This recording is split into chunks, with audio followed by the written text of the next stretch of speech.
మరి ఒక ఊర్లో అంటున్నాను, ఒక ఆమె ఉంది రాహుల్ రవిత. ఆమె ఏం చేసేదంటే చక్కగా పేద విధవరాలు ఉంటారు కదా, పేద విధవరాలు మరి భర్త చనిపోయిన తర్వాత వాళ్ళు ఎవరు పట్టించుకోరు, ఎవరు చూడరు, ఎవరు వాళ్ళకి కావాల్సినవి రానివ్వరు, ఏ ఇంట్లో కూడా రానివ్వరు.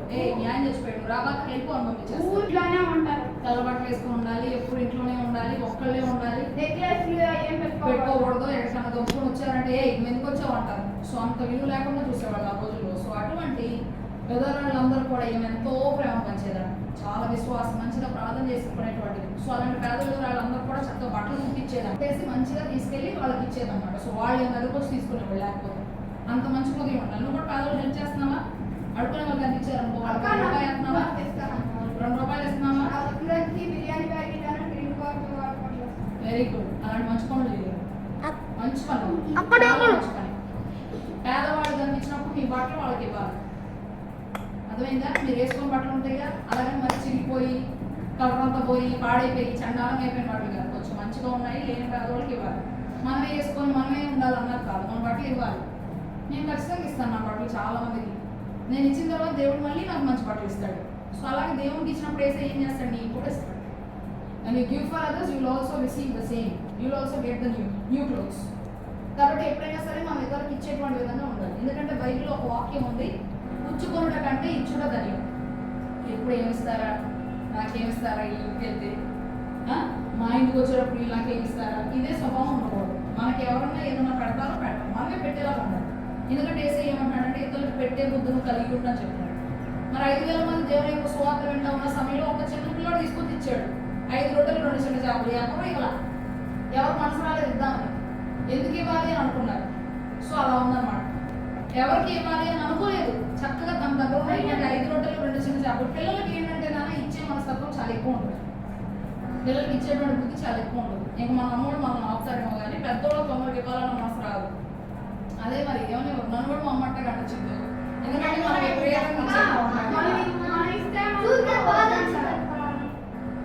మనకేమో ఇవ్వాలి అన్న మనసు. సరే దేవుడు నీకు పెద్ద మంచి ఉద్యోగం ఇస్తాడు, అప్పుడు అమ్మ కూడా నేను ఆపదు, ఎందుకంటే నీకు ఉద్యోగం ఉంది కదా. సో కాబట్టి నువ్వు ఏం ఇవ్వాలనుకుంటే అవన్నీ చేసే నాకు ఎప్పుడు ఉండే ఏసయ్యా నాకు చాలా మందికి ఇవ్వాలని కోరిక ఉంది, నాకు మంచి ఉద్యోగం నేను అందరికి ఇస్తాను ప్రభావం చేసే ఖచ్చితంగా నీకు ఇస్తాడు. ఎందుకంటే నేను తింటాను నేను చేస్తాను అనట్లేదు, కానీ ఇతరులకు ఇస్తాను అంటున్నావు కదా. సో ఖచ్చితంగా దేవుడికి హెల్ప్ చేస్తాను. రాహుల్ నువ్వు కూడా దేవుడు నీకు మంచి ఉద్యోగం ఇచ్చాడు అనుకో, ఇతరులకు నువ్వు సహాయం చేయాలి.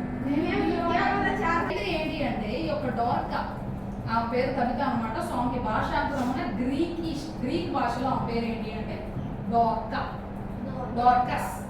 ఏంటిది? డార్కస్ అన్నమాట. కవిత ఏం చేస్తుందంటే చాలా ప్రార్థన చేసుకుంటుంది, దేవుని యందు భయభక్తులు జీవిస్తుంది. కాబట్టి నిన్ను వలే నీ పొరుగు వారిని ప్రేమించాలి అన్న వాక్యం బైబిల్లో ఉంది కాబట్టి.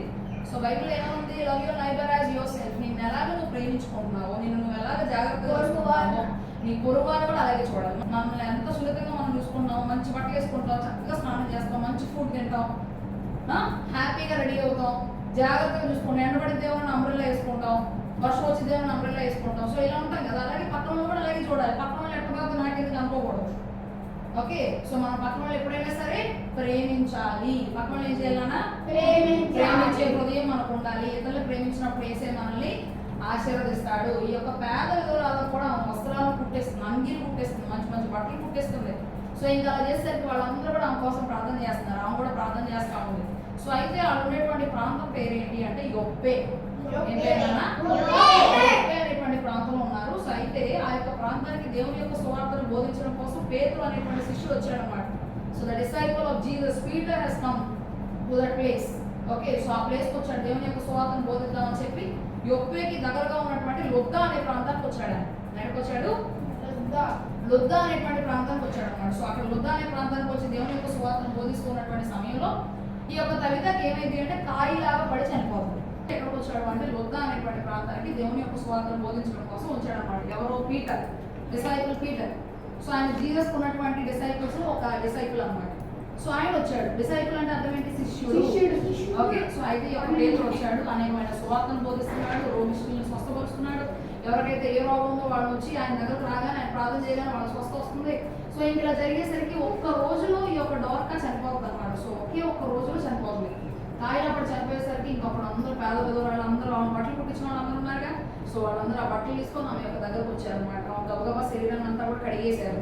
మరి ఈ రోజులోనే స్నానం చేస్తున్నారేమో చచ్చిపోయిన వాళ్ళకి రోజుల్లోనే ఉంది ఈ యొక్క కార్యక్రమం. చనిపోయిన వారిని శుభ్రంగా కడిగేసి పడుకోబెట్టే కార్యక్రమం ఆ రోజుల్లోనే ఉంది.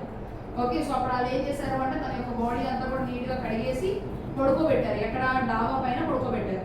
సో అక్కడ పడుకోబెట్టేసరికి ఇంకా ఎవరైతే చూడాలనుకున్నారో వాళ్ళందరూ కూడా వస్తున్నారు, ఆమెను చూస్తున్నారు. వాళ్ళు పుట్టినటువంటి బట్టలు తీసుకొచ్చి, ఇదిగో నాకు డోర్గా పుట్టిన బట్టలు ఇయ్యే, ఈ అంగి ఆమె పుట్టింది అని చెప్పి పేద విధులందరూ కూడా తీసుకొచ్చి ఏడుస్తున్నారు. సో ఇంకా అలా జరుగుతూ ఉన్నటువంటి సమయంలో అక్కడ ఉన్నటువంటి ఇద్దరిని పంపిస్తారు పేతురు దగ్గరికి. పేతురు ఎక్కడ ఉన్నాడు అంటే లుద్దా అనే ప్రాంతంలో ఉన్నాడు. అది ఎక్కడ ఉందంటే యొప్పేకి దగ్గరలో ఉంది. సో అక్కడికి ఇద్దరు మనుషులు పంపించి, పేతురు నువ్వు తొందరగా రావాలి, ఎంత ఫాస్ట్గా రాగలిగి అంత ఫాస్ట్గా నువ్వు వచ్చేసావంటే ఈ యొక్క కవిత కోసం నువ్వు ప్రార్థన చేయాలి అని చెప్పి పిలుస్తారు అనమాట. సో పిలవగానే పేతురు వస్తాడు. పేతురు రాగానే అందరూ కూడా కిటికీల చుట్టూ కూడా గుమిగూడిపోయి జనాలందరూ కూడా ఆయన చుట్టూ వచ్చేసి ఏడుస్తూ ఉంటారు. ఇగో అయ్యా ఈ అంగీలన్నీ మాకు మా డోర్కానే పుట్టిందని చెప్పి చూపిస్తూ ఉంటారు. సో అవన్నీ చూపిస్తా ఏడుస్తూ ఉంటారు. బట్టలన్నీ పుట్టింది ఇక ఈవిడే మాకు ఇచ్చింది అని చెప్పి ఆమె గురించి చెప్తా ఏడుస్తారు. సో ఇలా చెప్తా ఉండేసరికి పేదరు అంటాడు, మీరు అందరూ కూడా బయటకు వెళ్ళిపోండమ్మా అని చెప్తాడు. అందరిని కూడా బయటికి పంపించేస్తాడు.